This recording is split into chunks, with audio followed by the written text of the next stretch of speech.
Hello, everybody, and welcome to this other podcast from myself, Steve Costello, and Leo Farber, both psychologists, both counselors. We do all kinds of things. We work with lots of people. And currently, there seems to be a lot of people around who are saying things like, well, I don't really know whether I'm going to make an appointment with you right now. And so, of course, I would say something like, well, why not? What's going on? Well, the thing is, there is so much going on up here. I don't know where to start. So I don't know whether I should make an appointment yet or not, because I think I need to work out what's important and where my priorities are. And they describe this kind of washing machine effect where all the things are flying around their head. They try to grab hold of them and look at them and say, okay, how can I deal with this one? And they can't deal with it, so they let it go. And then they grab another one and they look at it and they let it go. And they keep repeating that over and over and again. So they're not actually getting anywhere. It's difficult. And it actually makes them feel worse. So whatever is going on in their lives is one thing, but they've got this other thing of help. It's almost as though they're frozen. They don't know where to start. So, Leo, what can we say to people who feel as though they're in that position? Well, actually, I also see it in people around, not necessarily my clients or not necessarily even my potential clients, because I don't see everyone as a potential client. It's like, okay, if a person makes up their mind, just start sorting out things that go on in their life. And I do see that it's overwhelmed with uh, personal problems, with job overload, with what's going on in the world, because it is overwhelming and very stressful. And people, I don't know, probably it comes from, school education. You have to get your assignment, you get to have it done, and then you come back to class and report it to the teacher or write a test or whatever. But getting a counselor is exactly something you need when you're overwhelmed and don't know where to start, because you don't have to bring a, a case. You don't have to bring a particular a problem in your life to get it sorted out. You have to bring all the pile of stuff you have.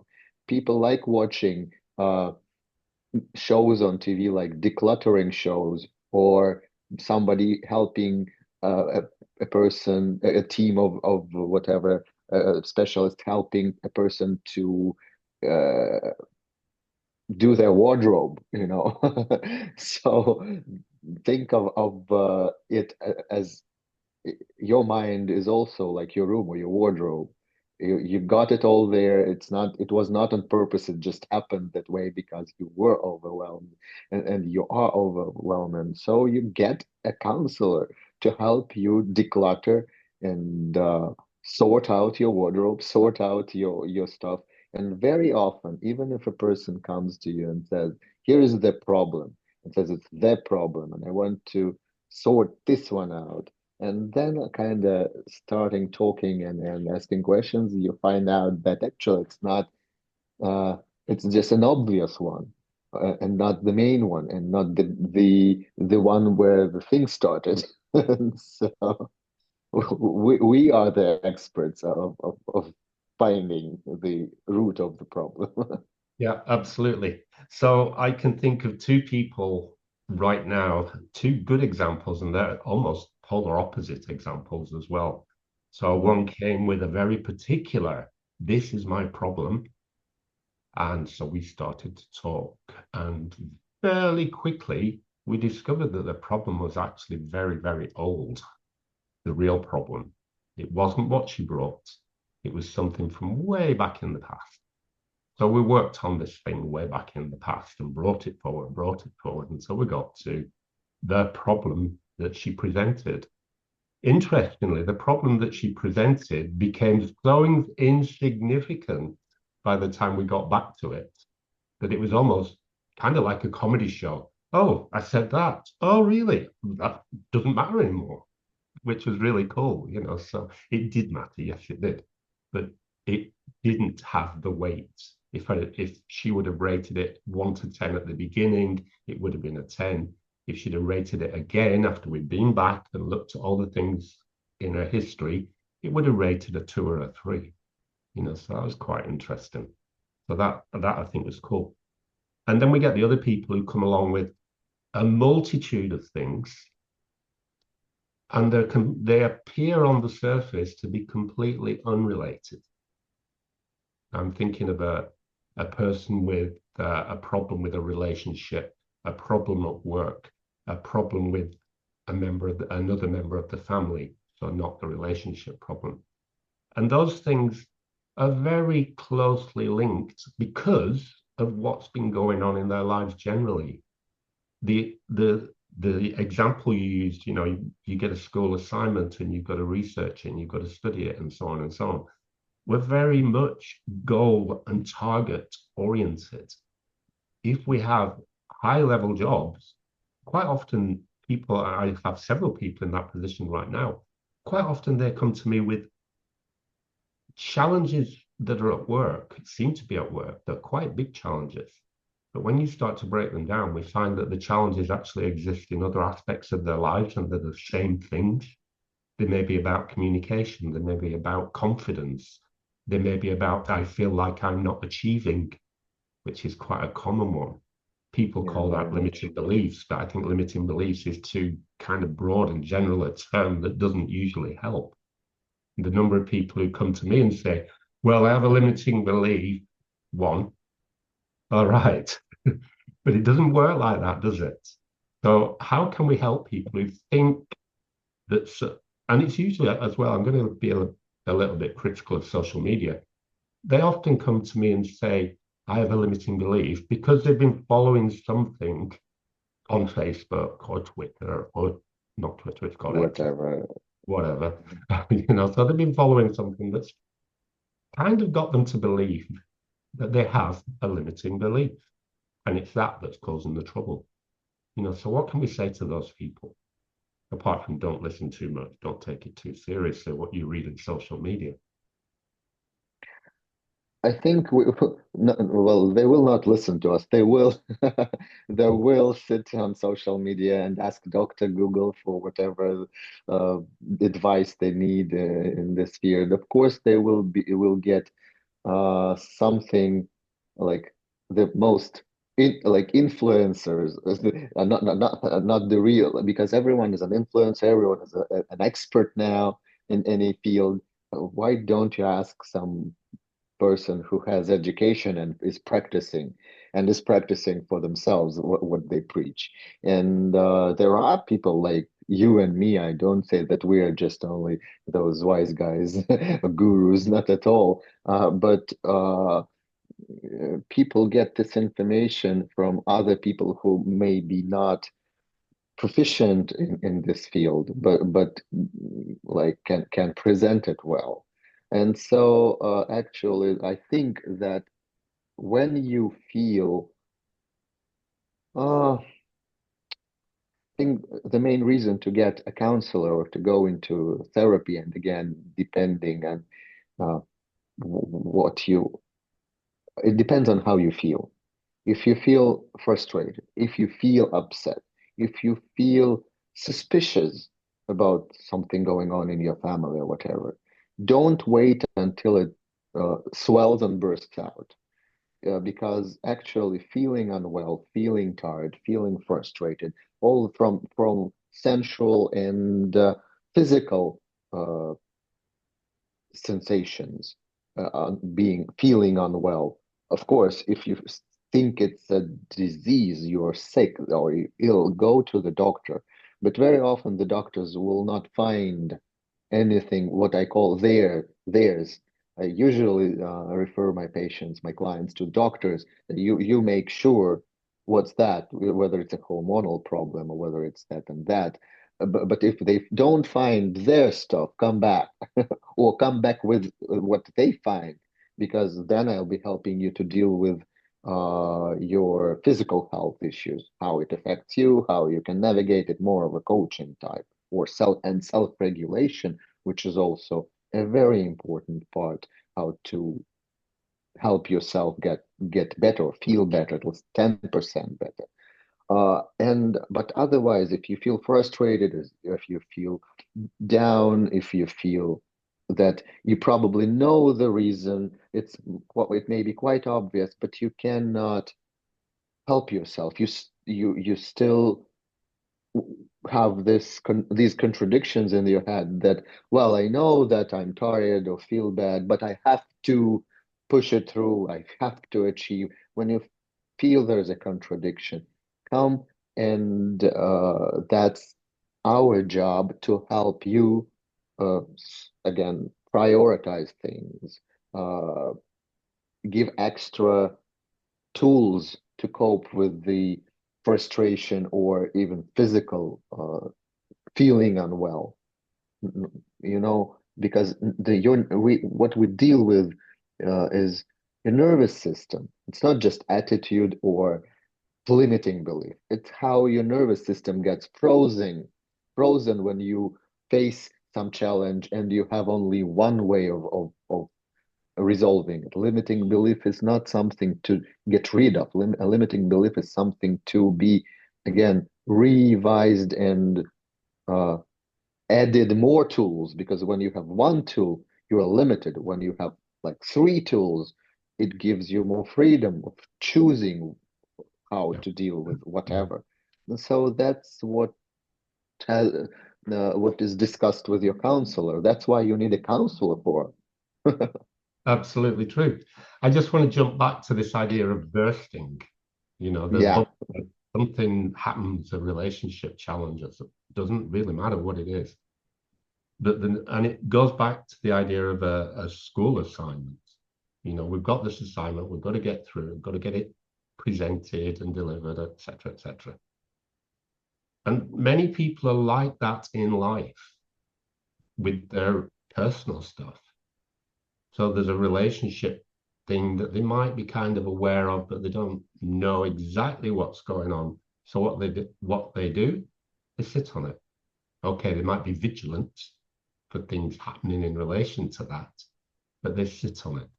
And suddenly the bubble bursts because somebody else took some action and they have Mhm. no control now because somebody else has said, this is what I'm going to do about this. And away they go. So that leaves them in another difficult place. But sometimes if we think ahead a little bit, I'm feeling a little bit uncomfortable. I'm not quite sure where this is going to go or where I should go with this. So talk to Steve or Leo is the answer, is what we're saying. And I think that's important. But I just want to jump a little bit. I'm aware that we don't have a lot of time today, but I was thinking about Dr. Stephen Paul's he talks about polyvagal theory. And I know that's one of your things, Leo, it's one of mine as well, but I tend to kind of bury it amongst everything else. And one of the things to simplify what he talked about was that he talked about or explained how our nervous system is constantly scanning. It's scanning for danger, it's scanning for key events and things that are going on that might bring danger or might bring confusion or something like that. And he called that neuroception, which I think is a really cool word, Mhm. especially because it doesn't come up on spell check. Spell check tells you've made a spelling error, but Yeah. It that's does. quite cool. Past traumas can cause heightened sensitivity, which is understandable. But one of the things that can do is that it can make neutral things seem overly threatening, or things that aren't really a big deal, let's put it that way, seem overly threatening. So what can we do about this? Obviously, we can stop and say, hey, I don't have to deal with this. Let me find my counselor. But what can we say to people to help them think through that sort of challenge? Oh, unfortunately, I think it's not that too easy. We can tell people and give advice, lots of advice, but the thing is that this is the nervous system's job actually to scan environment for both cues of threat and both the cues of safety, and it's not doesn't necessarily uh, involve some trauma. I think it's more about like all your life's experience, and you constantly compare, like it's not you compare, it's your brain somewhere deep inside compares. Okay, and again, when we talk about limiting beliefs, it's just was what your experience. It's not someone just told you.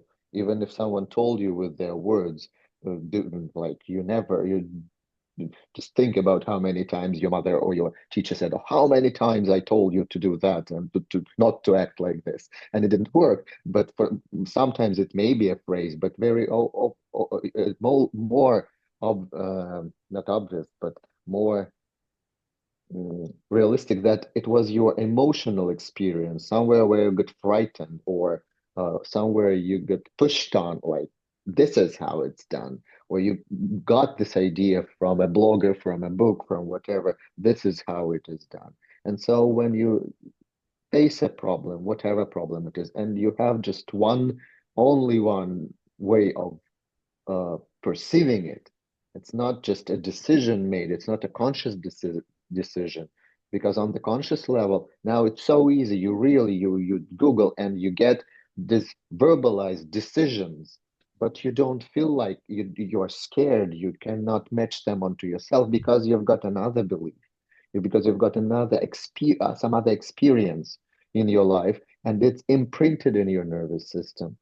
And so that's where, and I constantly tell to my clients that uh, we can talk about it, but it will not be enough because the